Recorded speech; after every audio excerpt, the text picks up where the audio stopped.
Assalamualaikum sobat catur dimanapun berada, jumpa lagi di channel Kiwong DLLCS.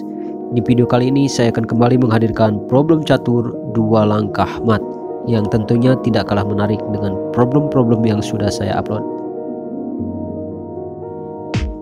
Terima kasih sebelumnya atas subscribe dan waktunya. Semoga Anda dan sekeluarga dimanapun berada selalu sehat walafiat dan dilancarkan segala rezeki serta urusannya. Amin. Oke sobat catur, sekarang mari kita langsung lihat saja seperti apa posisi problem caturnya. Ini dia. Untuk posisi buah putih, rajanya berada di H5, kemudian menteri di C1, lalu benteng di G2, dan satu lagi benteng berada di C3. Ditambah dua pion lagi, yaitu berada di G3 dan G2. Sementara untuk buah hitam hanya raja seorang diri ya. Hanya raja sendirian saja, tidak ada perwira, tidak ada pion. Dia berada di H2. Nah sobat catur, jadi seperti inilah ya posisi problem catur dua langkah matnya.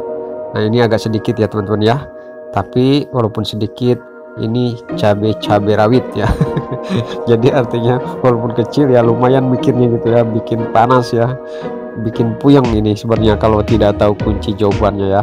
Silahkan teman-teman seperti biasa pikirkan untuk beberapa detik, hitungan 10 mundur dari sekarang.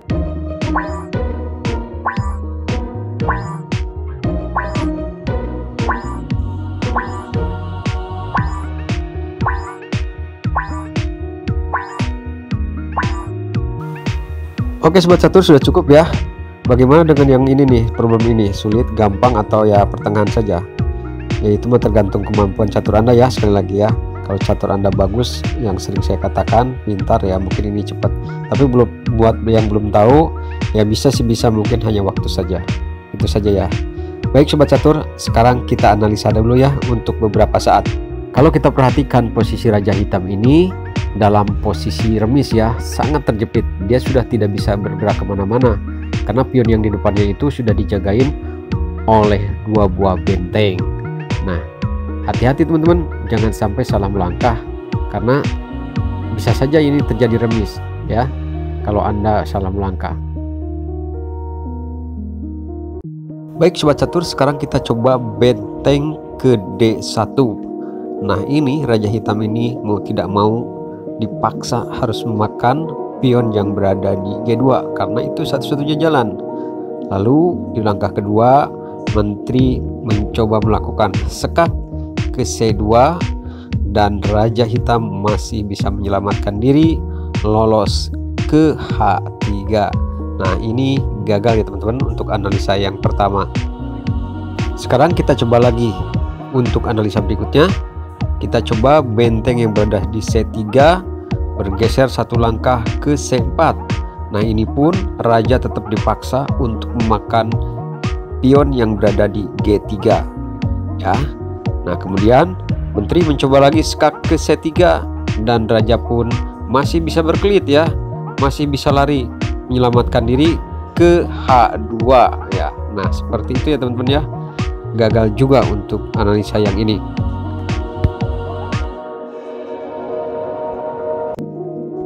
Awas, hati-hati teman-teman ya, jangan sampai raja ini bergeser ke G4 karena ini akan terjadi draw atau remis. Begitu juga apabila kita menggeserkan pion G3 maju ke G4, ini juga akan terjadi draw atau remis. Dan sekarang bagaimana kalau menteri misalnya mundur ya ke B2? Ini sama aja, tidak ada artinya sama sekali ya teman-teman ya, karena raja walaupun misal dia akan naik ke H1 ataupun ke G1, ini kalau disekak oleh benteng akan balik lagi ke dalam lagi ya. Ngelepot artinya kayak kura-kura gitu ya, kepalanya dari tadinya keluar udah ke dalam lagi. sorry ya, hanya hiburan ya, anggap saja hiburan ini ya teman-teman ya, karena memang problem catur ini dari saya ini hiburan sambil asal otak. Santai saja teman-teman ya, kalau mau ngopi silahkan ngopi dulu ya. Oke sobat catur, untuk analisanya saya rasa cukup ya, dan saya mengucapkan selamat buat Anda yang sudah bisa menjawab, berarti Anda mencaturnya hebat dan pintar. Baiklah, sekarang mari kita lihat kunci jawaban dan solusinya seperti apa. Ini dia. Oke sobat catur, bila sobat catur menjawabnya kuncinya adalah benteng ya, terletak pada benteng, maka benar. Kemana arahnya? Ya, tepat. Arahnya yaitu ke C8. Kenapa harus ke C8? Kenapa? Karena benteng ini memberikan ruang gerak kepada menteri untuk melakukan eksekusi skakmat di langkah kedua, yaitu ke petak C7 ya. Setelah Raja Hitam ini dipaksa untuk memakan pion yang berada di G3 ya, itu. Jadi seperti ini nih. Yuk coba kita lihat.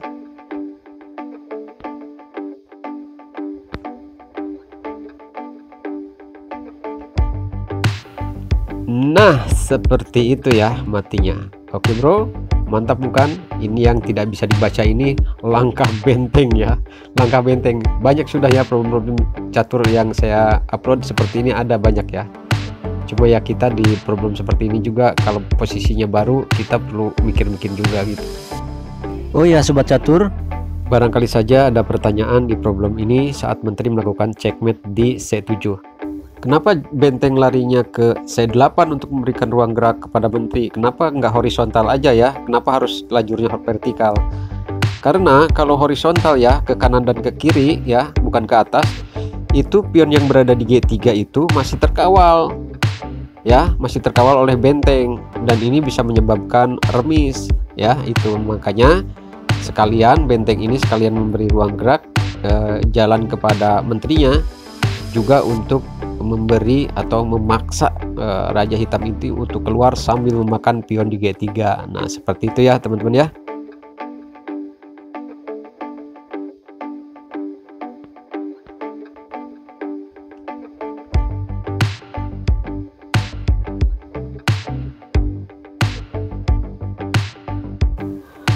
Oke sobat catur, terima kasih atas waktunya. Sampai di sini dulu untuk problem caturnya.